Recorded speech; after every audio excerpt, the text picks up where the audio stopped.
மதுரை ஆதீனத்தின் முன்ஜாமீனை ரத்து செய்ய கோரி உயர்நீதிமன்றத்தில் காவல்துறை தரப்பில் மனு அளிக்கப்பட்டிருக்கிறது. மதுரை ஆதீனத்தின் முன்ஜாமீனை ரத்து செய்ய வேண்டும் என்று கோரி காவல்துறை தரப்பில் உயர்நீதிமன்றத்தில் மனு தாக்கல் செய்யப்பட்டிருக்கிறது. விசாரணைக்கு அவர் ஒத்துழைக்க மறுப்பதாகவும் காவல்துறை தரப்பில் கூறப்பட்டிருக்கிறது. கூடுதல் விவரங்களோடு சிறப்பு செய்தியாளர் ரமேஷ்குமார் இணைப்பில் இருக்கீங்க. வேறு என்னென்ன விஷயங்கள் குறிப்பிடப்பட்டிருக்கு ரமேஷ்? அதாவது இந்த சம்பவம் அப்படின்னு பார்க்கும்போது அண்மையில மதுரை ஆதீனத்தின் கார் மீது மற்றொரு கார் மோதி விட்டு நிற்காமல் சென்ற சம்பவம் குறித்து அவர் பேசிய போது தன்னை கொலை செய்ய சதி நடந்துள்ளது என்றும் இதுல பாகிஸ்தானுக்கு தொடர்பு இருக்கலாம் எனவும் தன் கார் மீது மோதிய காரில் வந்தவர்கள் குள்ள அணிந்திருந்தார்கள், தாடி வைத்திருந்தார்கள் என்றெல்லாம் கூறியிருந்தார்.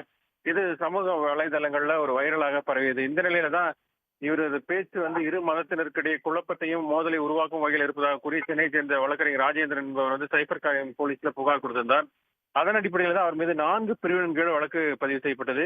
இதுலதான் முன்ஜாமீன் கேட்டு சென்னை உயர்நீதிமன்ற வளாகத்தில் இருக்கக்கூடிய மாவட்ட முதன்மை அமர்வு நீதிமன்றத்தில் அவர் மனு தாக்கல் செய்திருந்தார். அந்த முன்ஜாமீன் வழக்கை விசாரித்த செஷன்ஸ் நீதிமன்றம் அவருக்கு நிபந்தனை முன்ஜாமீன் வழங்கியது. அதாவது அவரிடம் அவரோட வயதை காரணம் காட்டி அவரிடம் காவல்துறை நேரில் சென்று விசாரிக்கலாம் என்று தெரிவித்திருந்தது.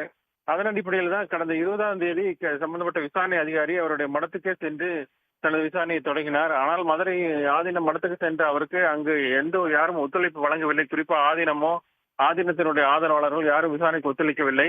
இதை எடுத்துதான் அவரது சார்பில் சென்னை உயர்நீதிமன்றத்தில் அந்த விசாரணைக்கு ஒத்துழைக்காத காரணத்தினால அவரோட முன்ஜாமீனை ரத்து செய்ய வேண்டும் என்று இன்றைக்கு மனு தாக்கல் செய்யப்பட்டிருக்கிறது.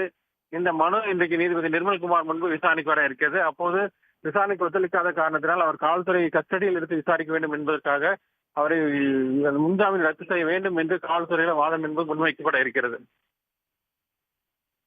தகவல்களுக்கு நன்றி ரமேஷ்குமார். உடனுக்குடன் செய்திகளை தெரிந்து கொள்ள சன் நியூஸ் பெல் ஐகானை கிளிக் பண்ணுங்க.